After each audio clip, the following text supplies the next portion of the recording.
केवी news के सभी दर्शकों को मुदस्सिर अहमद का प्रणाम और प्यार भरा सलाम। कर्नाटक मैसूरू के नरसिंहराजा क्षेत्र की व्याप्ति में आने वाली मैसूरू नगर निगम के वार्ड 34 में आज हम आपसे रूबरू हो रहे हैं। जून के 9 तारीख को यहाँ पे इसी तरह हम लोग यहाँ पे जमा हुए थे। एसडीपीआई के कार्यकर्ता हमारे साथ उस वक्त भी उपस्थित थे। इनकी यह मांग थी कि यहाँ पे जो गवर्नमेंट स्कूल है इसकी जो दीवार थी वो बहुत कमजोर थी और इसके साथ साथ यहाँ पे एक टीसी जो लगा हुआ था वो बच्चों को जो है कभी भी उससे तकलीफ हो सकती थी। लेकिन आज जो है इस दीवार का काम पूरा मुकम्मल हो चुका है और टीसी यहाँ से जो है पार्क के अंदर, आजाद पार्क के अंदर जो है वो शिफ्ट हो चुका है। आज फिर एक बार एसडीपीआई के कार्यकर्ता हमारे साथ यहाँ पे उपस्थित हैं। इनकी ये भी मांग थी कि स्कूल के अंदर जो टॉयलेट्स हैं, शौचालय है, वो भी जो है बहुत बुरी हालत में थे।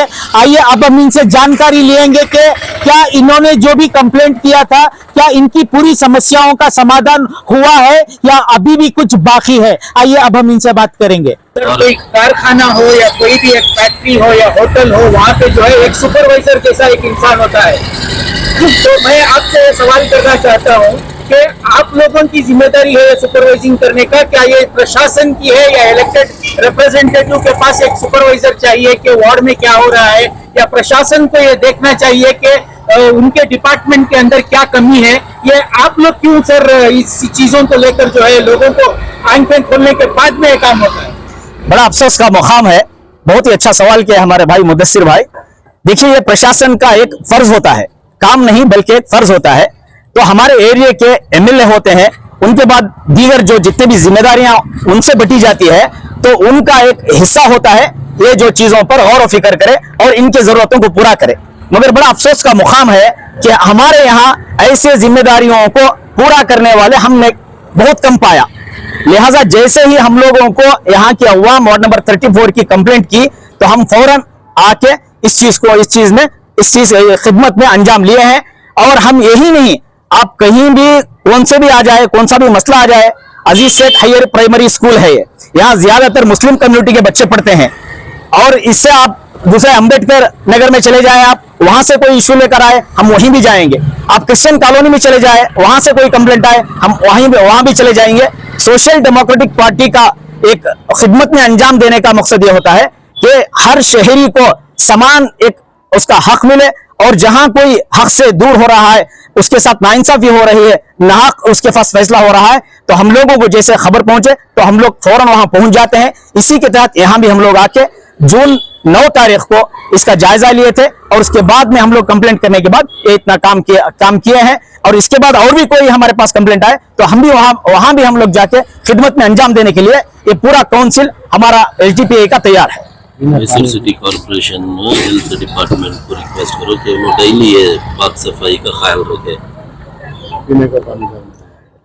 Mysore city corporation health department से, एक तो हेल्थ डिपार्टमेंट है, सिटी कॉर्पोरेशन है और दीगर जितने भी डिपार्टमेंट्स हैं, इनसे मैं गुजारिश करता हूं कि ये लोग यहाँ की पाकी सफाई का खास ख्याल रखें, खुसूसन इस स्कूल के इर्द गिर्द, क्योंकि छोटे बच्चे यहाँ बहुत पढ़ते हैं और पॉपुलेशन एकदम थिक पॉपुलेशन रहने वाला एरिया है। तो इनसे मैं गुजारिश करता हूँ कि खास तवज्जो फरमाए इस एरिया पर। अस्सलाम वालेकुम रहमतुल्लाहि व बरकातुहू। ಸರ್, ಜೂನ್ 9ನೇ ತಾರೀಕಿಗೆ ಇದೇ ಜಾಗದಲ್ಲಿ ನೀವು ಒಂದು ಸಮಸ್ಯೆಯನ್ನು ನೀವು ತಿಳಿಸಿದ್ರು, ಅದರ ಬಗ್ಗೆ ಮಾತಾಡಿ ಸರ್. ನಮಸ್ಕಾರ.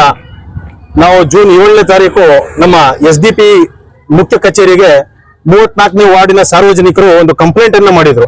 ಏನು ಅಂತಂದ್ರೆ, ಇಲ್ಲಿ ಅಜೀಜ್ ಸೇಠ್ ಶಾಲೆ ಆಜಾದ್ ಪಾರ್ಕ್ ಮುಂಭಾಗ ಇರುವಂತಹ 34ನೇ ವಾರ್ಡಿನ ಶಾಲೆಯ ಒಂದು ಕಾಂಪೌಂಡ್ ಒಂದು ಶೀತಲವಾಗಿದೆ, ತುಂಬಾ ಚಿಂತನೆಯ ಒಂದು ವ್ಯವಸ್ಥೆಯಲ್ಲಿದೆ. ಇಲ್ಲಿ 304 ಮಕ್ಕಳು ವಿದ್ಯಾಭ್ಯಾಸ ಮಾಡ್ತಾ ಇದ್ದಾರೆ.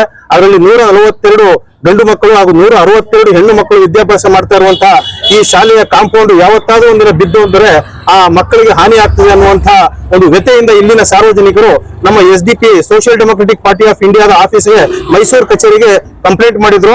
ಆ ನಿಟ್ಟಿನಲ್ಲಿ ನಾವು ಅವತ್ತು ಬಂದು ವೀಕ್ಷಣೆ ಮಾಡಿದಾಗ ಈ ಒಂದು ಕಾಂಪೌಂಡಿನ ಸ್ಥಿತಿ ತುಂಬಾ ಚಿಂತಾಜನಕವಾಗಿತ್ತು. ಜೊತೆಗೆ ಇನ್ನೊಂದು ಟ್ರಾನ್ಸ್ಫಾರ್ಮರ್ ಕೂಡ ಇನ್ಸ್ಟಾಲ್ ಆಗಿತ್ತು. ಆ ಟ್ರಾನ್ಸ್ಫಾರ್ಮರ್ ಏನಾದ್ರೂ ಬ್ಲಾಸ್ಟ್ ಆಗಿ ಮಕ್ಕಳಿಗೆ ಏನಾದ್ರೂ ಹಾನಿ ಆದ್ರೆ ಅದಕ್ಕೆ ನಾವು ಆ ಹೊಣೆಯನ್ನ ಬಿಒ ಅಧಿಕಾರಿ ಮೇಲೆ ವಹಿಸಿದ್ದು. ಆದರೆ ದುರಾದೃಷ್ಟಕರ ಇವತ್ತು BO ಅವರು ಎಚ್ಚೆತ್ತುಕೊಂಡು ಅವರ ಕೆಲಸವನ್ನು ಮಾಡಿದ್ದಾರೆ. ನಾವು SDP ಮತ್ತು ಸಾರ್ವಜನಿಕರ ಪರವಾಗಿ ಅವರಿಗೆ ವಂದನೆಗಳನ್ನು ಅರ್ಪಿಸ್ತಾ ಇದ್ದೇವೆ. ಯಾಕೆಂತಂದ್ರೆ ಒಬ್ಬ ಅಧಿಕಾರಿ ನಮ್ಮ ಸಾರ್ವಜನಿಕರ ಕುಂದುಕೊರತೆಗಳನ್ನ ಅರ್ಥ ಮಾಡಿಕೊಂಡು ಬಂದು ಇಂತಹ ಕೆಲಸವನ್ನು ಮಾಡಿದಾಗ ಅವರಿಗೆ ವಂದನೆಗಳನ್ನು ಹೇಳುವಂತದ್ದು SDPIS ಒಂದು ಕರ್ತವ್ಯ ಆಗಿರುತ್ತದೆ. ಆ ನಿಟ್ಟಿನಲ್ಲಿ ನಾನು ವಂದನೆಗಳನ್ನು ಹೇಳ್ತಾ ಇದ್ದೇನೆ. ಎರಡನೇದಾಗಿ, ಯಾಕೆ ಅಧಿಕಾರಿಗಳು ಈ ಒಂದು ಅವರ ಕೆಲಸವನ್ನ ಅವರು ಮಾಡ್ದೇನೆ ಆ ಒಂದು ಕೆಲಸವನ್ನ ನಾವು ಸಾರ್ವಜನಿಕರು ಅಥವಾ ಸಂಘಟನೆಗಳು ಯಾಕೆ ಮಾಡಿ ಅವ್ರಿಗೆ ತಿಳಿಸ್ಬೇಕು? ಯಾಕೆ ಅವರು ಪ್ರತಿನಿತ್ಯ ಬಂದು ವೀಕ್ಷಣೆ ಮಾಡುವಂತಹ ಒಂದು ಕೆಲಸ ಅಲ್ವಾ, ಯಾಕೆ ಇದನ್ನು ಮಾಡೋದಿಲ್ಲ ಅನ್ನುವಂಥದ್ದು ಒಂದು ಪ್ರಶ್ನೆ ಆಗಿದೆ. ಈ ನಿಟ್ಟಿನಲ್ಲಿ ಅಧಿಕಾರಿಗಳೇ ಕೂಡ ಉತ್ತರ ಕೊಡಬೇಕು. ಇದೊಂದೇ ಶಾಲೆ ಅಲ್ಲ, ಈ ತರ ಬಹಳಷ್ಟು ವಿಷಯಗಳಿವೆ ಸ್ನೇಹಿತರೆ. ಸರ್, ನೀವು ಕಂಪ್ಲೇಂಟ್ ಮಾಡಿದ್ರು, ಇವಾಗ TC ಅಲ್ಲಿಗೆ ಶಿಫ್ಟ್ ಮಾಡಿದ್ದಾರೆ. ನಿಮ್ಮ ಚೆಸ್ಕಾಂ ಅವ್ರಿಗೆ ಏನ್ ಹೇಳಕ್ ಇಷ್ಟಪಡ್ತೀರಾ? ಅವ್ರಿಗೂ ಕೂಡ ನಾನು ಸಾರ್ವಜನಿಕರ ಪರವಾಗಿ ಹಾಗೂ ನಮ್ಮ SDPI ಕಾರ್ಯಕರ್ತರು ಮತ್ತು SDPI ನಾಯಕರ ಪರವಾಗಿ ಒಂದು ವಂದನೆಗಳನ್ನು ಹೇಳಲಿಕ್ಕೆ ಇಷ್ಟಪಡ್ತೇನೆ. ಸರ್, ಇವಾಗ ನೀವು ಹೇಳಿದ್ರು 300 ಚಿಲ್ಲರೆ ಮಕ್ಕಳು ಇಲ್ಲಿ ಶಾಲೆಯಲ್ಲಿ ಇದ್ದಾರೆ ಅಂತ. ಟಾಯ್ಲೆಟ್ ನೋಡಿದ್ರೆ ಬರೀ 2 ಟಾಯ್ಲೆಟ್ ಇದ್ದು, ಇವಾಗ ಅದು ಏನಾದ್ರೂ ವ್ಯವಸ್ಥೆ ಆಗಿದೆ ಸರ್? ಇಲ್ಲ, ಆ ವ್ಯವಸ್ಥೆ ಇನ್ನೂ ಕೂಡ ಆಗಿಲ್ಲ. ಇರುವಂತಹ 304 ಮಕ್ಕಳಿಗೆ, ಗಂಡು ಮಕ್ಕಳಿಗೆ ಒಂದು 2-3 ಟಾಯ್ಲೆಟ್ ಇದೆ. ಅದು ಶೀತಲವಾಗಿದೆ, ತುಂಬಾ ಅಧ್ವಾನ ಸ್ಥಿತಿಲಿದೆ, ಗಬ್ಬು ಸ್ಥಿತಿಲಿದೆ. ಈ ಡ್ಯಾಂಗು ಅನ್ನುವಂತಹ ಕಾಯಿಲೆ, ಬೇರೆ ಬೇರೆ ಬರ್ತಾ ಇರುವಂತಹ ಕಾಯಿಲೆಗಳಿಗೆ ಅದೊಂದು ಆಹ್ವಾನದ ಪೆಟ್ಟಿಗೆ ಅಂತ ಹೇಳ್ಬೋದು. ಆ ಒಂದು ಮಟ್ಟದಲ್ಲಿ ಇಲ್ಲಿ ಶೌಚಾಲಯಗಳಿದೆ. ಅದನ್ನ ದುರಸ್ತಿ ಮಾಡಬೇಕು ಅಂತ ಹೇಳ್ಬಿಟ್ಟು ನಾನು ಸಾರ್ವಜನಿಕರ ಪರವಾಗಿ ಹಾಗೂ SDPI ಪರವಾಗಿ BO ಮತ್ತು BO ಸಂಬಂಧಪಟ್ಟ ಅಧಿಕಾರಿಗಳಿಗೆ ಈ ಕೂಡಲೇ ನಾನು ಅವ್ರಿಗೆ ಎಚ್ಚರಿಕೆಯನ್ನು ಕೊಡ್ತಾ ಇದ್ದೇನೆ. ಜೊತೆಗೆ ಶಾಲೆ ಮುಂಭಾಗ ಕಾಂಪೌಂಡ್ಗೆ ಅಂಟುಕೊಂಡಂತೆ ಇರುವಂತಹ ಒಂದು ಮೋರಿ, ಏನು ನೀರು ಕೊಳಚೆ ನೀರು ಹೋಗುವಂತಹ ಒಂದು ನಾಲೆ ತುಂಬಾ ಅಧೋಗತ ಸ್ಥಿತಿಯಲ್ಲಿದೆ. ಅಲ್ಲಿ ವಾಸನೆ, ಗಬ್ಬು ವಾಸನೆ ಬರ್ತಾ ಇದೆ. ಇವತ್ತು ಕಾರ್ಪೊರೇಷನ್ ಮತ್ತು ರಾಜ್ಯ ಸರ್ಕಾರ ತನ್ನನ್ನು ತಾನು ಏನೋ ಒಂದು ಹೇಳ್ಕೊತಾ ಇದೆ, ನಾನು ಡ್ಯಾಂಗು ಕಾಯಿಲೆಗೆ ನಾವು ಕೋಟ್ಯಾಂತರ ರೂಪಾಯಿ ಸಾರ್ವಜನಿಕರಿಗೆ, ಬಡವರಿಗೆ ಹಂಚ್ತಾ ಇದೀವಿ ಅಂತ. ಆದ್ರೆ ಇಲ್ಲಿ ಬಂದು ನೋಡಿ ಯಾವ ರೀತಿ ಡೆಂಗು ಸೊಳ್ಳೆಗಳು ಯಾವ ರೀತಿ ಆವರಿಸ್ಕೊಂಡಿದೆ, ಯಾವ ಮಕ್ಕಳಿಗೆ ಕಚ್ಚುತ್ತಾ ಇದೆ, ಎಂತ ಬಡ ಮಕ್ಕಳು ಈ ಒಂದು ಕಚ್ಚೋ ಕಾರಣಕ್ಕೆ ಅವರು ರೋಗಗ್ರಸ್ತರಾಗ್ತಾ ಇದ್ದಾರೆ. ಇದನ್ನ ಆರೋಗ್ಯ ಇಲಾಖೆ, ಕಾರ್ಪೊರೇಷನ್ ಮತ್ತು BO ಅಧಿಕಾರಿಗಳು ಎಲ್ಲಾ ಕೂಡ ಇದಕ್ಕೆ ಗಮನ ಹರಿಸಬೇಕು ಅಂತ ಹೇಳ್ಬಿಟ್ಟು SDPI ವತಿಯಿಂದ ಮತ್ತು ಸಾರ್ವಜನಿಕರ ವತಿಯಿಂದ ಈ ಒಂದು ಕೂಗನ್ನ ಕೊಡ್ತಾ ಇದ್ದೇವೆ. ನಾಳೆ ಇದನ್ನ ಇವು ಏನಾದ್ರೂ ಸ್ವಚ್ಛಗೊಳಿಸಲಿಲ್ಲ ಅಂತಂದ್ರೆ ನಾವು ಉಗ್ರವಾದ ಒಂದು ಹೋರಾಟವನ್ನ ಮಾಡ್ತೀವಿ ಅನ್ನುವಂತ ಎಚ್ಚರಿಕೆಯನ್ನು ಕೂಡ ಈ ಒಂದು ಸಂದರ್ಭದಲ್ಲಿ ನಾನು ಕೊಡ್ತಾ ಇದ್ದೇನೆ. सर, पिछले दिनों में जो है SDPI के तमाम कार्यकर्ता जो भी इस चीज को लेकर यहाँ पे आकर आवाज उठाए थे, उस चीज को लेकर जो है यहाँ पे BO ने कदम उठाया है और जो है चेस्कॉम भी कदम उठा के जो है आपकी आवाज जो उन तक पहुंची थी, तो इसका काम जो हुआ है, इस मौके पर आप क्या कहना चाहते हैं सर? अस्सलाम वालेकुम व रहमतुल्लाहि व बरकातुहू। आज हम लोग SDPI के कार्यकर्ता अजीज सेठ हायर प्राइमरी स्कूल के सामने जमा हुए हैं। हमारे जमा होने का मकसद वार्ड नंबर 34, जैसा कि आजाद पार्क अभी बनाया गया, तो इसके ऑपोजिट में जो अजीज सेठ हायर प्राइमरी स्कूल है, तो यहाँ एक बहुत बड़ा एक इश्यू था। वो जो था ये कंपाउंड का, ये कंपाउंड की हालत बहुत खराब थी। बारिश की वजह से भीग कर ये टूट रहा था और गिरने की एकदम हालत थी, और पूरा कंपाउंड भरा हुआ भी नहीं था, छोटा सा कंपाउंड था, वो गिरने की नौबत थी। तो जाहिर सी बात है, जब कंपाउंड, स्कूल का कंपाउंड जो होता है, तो उसके इर्द गिर्द बच्चे खेलते हैं, बच्चे आते जाते रहते हैं, चलते फिरते रहते हैं। तो इसकी वजह से कंपाउंड ये नाजुक रहने की वजह से कभी भी वो बच्चों के ऊपर पड़ सकता है, बच्चों की जान जा सकती है। तो ऐसा एक अंदाजा हमें दिखाई दिया।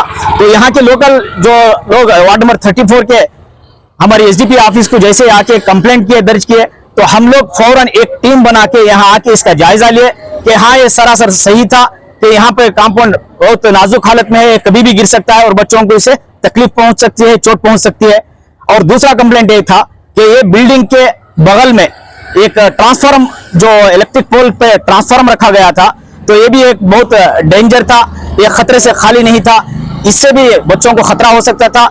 जबकि यहाँ पे 304 बच्चे तालीम पाते हैं, जिसमें 140 पे 2 मर्द बच्चे हैं और 160 पे 2 बच्चियां पढ़ते हैं यहाँ पे। तो इन लोगों की, इन बच्चों को तालीम का सही निजाम देना हमारा फर्ज बनता है, और इसका सबसे पहला फर्ज बनता है कि एजुकेशन डिपार्टमेंट में और इसके रिलेटेड BO को इनको चाहिए कि यहाँ के सहूलतें जो भी हैं, जैसा कि कंपाउंड का हो और इनके बैठने का बेंचेस का हो और डेस्क का हो, और इनके शौचालय का हो, ऐसे दीगर जितने भी चीजें पीने के पानी के एतबार से, बिजली के एतबार से, करंट, ये सारे चीजों का इंतजाम सही तरीके से पहुंचाना, बच्चों को देना, ये एजुकेशन डिपार्टमेंट का फर्ज बनता है। इसके बावजूद कई चीजें यहाँ पाई गए हैं, जितने चीजें मैं आपको गिना हूं। और इसके बाद में दूसरी बात यह है कि इसके सामने स्लम बोर्ड से एक जगह सैंक्शन कर दी गई, तो उसमें भी एक बिल्डिंग बनाए हैं, बिल्डिंग 2 बोल के। ये बिल्डिंग 1 है और बगल में एक पाई जाती बिल्डिंग 2। तो उसमें जो है अभी तक बिजली का इंतजाम नहीं हुआ है, इलेक्ट्रिसिटी का अभी तक इंतजाम नहीं हुआ है। अब हम लोग जैसे ही यहाँ आए, हम लोग आके यहाँ स्टेशन को भी कंप्लेंट किए हैं, पुलिस स्टेशन उड़ेगी पुलिस स्टेशन को, और दूसरी बात बीओ को भी कंप्लेंट किए हैं एजुकेशन डिपार्टमेंट में। तो दीगर कंप्लेंट होने के बाद ये लोग जो काम किए हैं, तो ये कंपाउंड बना हुआ काम है, इससे और काम होना चाहिए था। ये जो ऊपर हिस्सा जो दिख रहा है, वो जो वहां से पाइपलाइन लगाए हैं ये लोग, तो उसको नीचे, वो पाइप नीचे तक ड्रॉप क्या है, नीचे तक उतारना था, ताकि वो पानी, बारिश का पानी पड़ने के बाद उसकी वो पानी क्या है अंदर जा ना सके, और इसको बिल्डिंग को भी खतरा ना हो सके। बिल्डिंग के दीवार के ऊपर जब पानी पहुंचता रहता है, तो जाहिर सी बात है वो कमजोर हो जाती है, खोखली हो जाती है और धीरे धीरे गिरने लगती है। तो यही नौबत कंपाउंड की थी। तो ऐसे और चीजें यहाँ पे, जैसे कि शौचालय का इंतजाम अभी भी होना है, और इलेक्ट्रिसिटी का इंतजाम अभी भी होना है, और कई चीजों का इंतजाम यहाँ होना जरूरी है।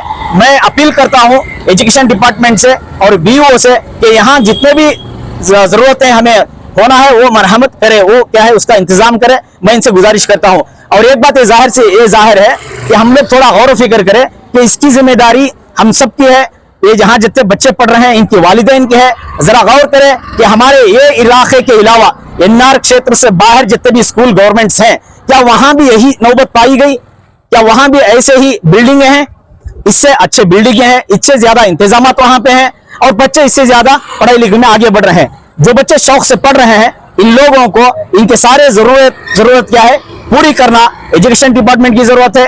और यहाँ के लोकल हम लोग हैं, उनकी जिम्मेदारी है, पेरेंट्स की जिम्मेदारी है कि हम लोग आए, पेरेंट्स आके इनसे मिलते रहे और यहाँ के हालात को देखते रहे। और जितना भी हुआ है यहाँ, उन डिपार्टमेंटों को मैं शुक्रिया अदा करता हूँ। जो बाकी है उस चीज को पूरा करने की मैं अपील करता हूँ कि जल्द से जल्द उन चीजों को पूरा करें, उन जरूरतों को पूरा करने की कोशिश करें। सर, इस बिल्डिंग में यहाँ पे जो है पावर नहीं था जिस वक्त आप लोग यहाँ पे पहले आए थे, और यहाँ की जो टेरिस है वो जो है वो लीकेज थी, क्लासरूम्स लीकेज थे और ग्लासेस वगैरह पुट करते। आज क्या हाल है सर यहाँ का? ನಾವು 7ನೇ ತಾರೀಕು 9ನೇ ತಾರೀಕು ಇಲ್ಲಿ ಬಂದು ವೀಕ್ಷಣೆ ಮಾಡಿದಾಗ ಇಲ್ಲಿ ನೀವು ಹೇಳ್ದಂಗೆ ಎಲ್ಲ ಶೀತಲವಾಗಿತ್ತು, ಎಲೆಕ್ಟ್ರಿಸಿಟಿ ವಿದ್ಯುತ್ ಸೌಲಭ್ಯ ಇರಲಿಲ್ಲ. ಆಗ ಮಕ್ಕಳು ಕೂಡ ತುಂಬಾ ಬಿಸಿಲಲ್ಲಿ ಇದ್ದಂತಹ ಸಮಯದಲ್ಲಿ ತುಂಬಾ ಶೆಕೆಯಲ್ಲಿ ಕೂತಿದ್ದು. ಇದನ್ನೆಲ್ಲ ನಾವು ವೀಕ್ಷಣೆ ಮಾಡಿದಾಗ ಇದನ್ನ ನಾವು ಪ್ರೆಸ್ ಮೀಡಿಯಾ ಮೂಲಕ ಮತ್ತು ರೈಟಿಂಗ್ ಅಲ್ಲೂ ಕೂಡ ಬಿಒ ಮತ್ತು ಬೇರೆ ಸಂಬಂಧಪಟ್ಟ ಅಧಿಕಾರಿಗಳಿಗೆ ಕಂಪ್ಲೇಂಟ್ ಅನ್ನ ಮಾಡು 4 ತಿಂಗಳು ಕಳೆದಿದೆ. 4 ತಿಂಗಳು ಕಳೆದ ನಂತರವೂ ಕೂಡ ಇನ್ನೂ ಕೂಡ ಈ ಒಂದು ಬಿಲ್ಡಿಂಗ್ ಅಲ್ಲಿ ಯಾವುದೇ ರೀತಿಯಾದಂತಹ ಕಾರ್ಯಗತ ಕೆಲಸಗಳು ಆಗದೇ ಇರುವಂತದ್ದು ಒಂದು ಶೋಚನೀಯ ವಿಷಯ ಆಗಿದೆ. ಈ ನಿಟ್ಟಿನಲ್ಲಿ ಸಾರ್ವಜನಿಕರು, ನಾವು ನಮ್ಮ ಪಕ್ಷದ ವತಿಯಿಂದ, ಸೋಷಿಯಲ್ ಡೆಮೊಕ್ರೆಟಿಕ್ ಪಾರ್ಟಿ ಆಫ್ ಇಂಡಿಯಾದ ವತಿಯಿಂದ ನಾವು ಸಾರ್ವಜನಿಕರಲ್ಲಿ ಪ್ರತಿನಿತ್ಯ ವಿನಂತಿಸ್ಕೊತಾ ಇದ್ದೀವಿ. ಈ ತರ ಯಾವುದೇ ಕಂಪ್ಲೇಂಟ್ಸ್ ಇದ್ರು ನೀವು ನಮ್ ಜೊತೆ ಬನ್ನಿ, ನಾವು ನಿಮ್ ಜೊತೆ ಇದೀವಿ. SDP ಒಂದು ಪಕ್ಷ ಹೆಂಗೆ ಅಂತಂದ್ರೆ, ನಾವು ಬರೀ ಸಾರ್ವಜನಿಕರು ನೋಡುವಂತಹ ಕಂಪ್ಲೇಂಟ್ ಮಾತ್ರ ಅಲ್ಲ, ನಮ್ಮ ಒಂದು ಕಾರ್ಯಕರ್ತರು ಎಲ್ಲೆಲ್ಲಿ ಹೋಗಿ ಆ ಒಂದು ಪ್ರಾಬ್ಲಮ್ಸ್ ಎಲ್ಲೆಲ್ಲಿದೆ ಅದನ್ನ ಫೈಂಡ್ ಮಾಡಿ ಆ ಒಂದು ಪ್ರಾಬ್ಲಮ್ಸ್ಗೆ ಒಂದು ಸೊಲ್ಯೂಷನ್ ಹುಡುಕುವಂತಹ ಕೆಲಸವನ್ನ SDP ಸತತವಾಗಿ ಮಾಡ್ತಾ ಇದೆ. ಸರ್, 4 ತಿಂಗಳು ತಗೊಂಡಿದ್ದಾರೆ ಒಂದೊಂದು ಸಮಸ್ಯೆಗೆ ಕಂಪ್ಲೀಟ್ ಮಾಡಕ್ಕೆ. ಈ ತರ ಆದ್ರೆ ಒಂದ್ ವರ್ಷದಲ್ಲಿ 3 ಸಮಸ್ಯೆ ಕಂಪ್ಲೀಟ್ ಮಾಡಬಹುದು.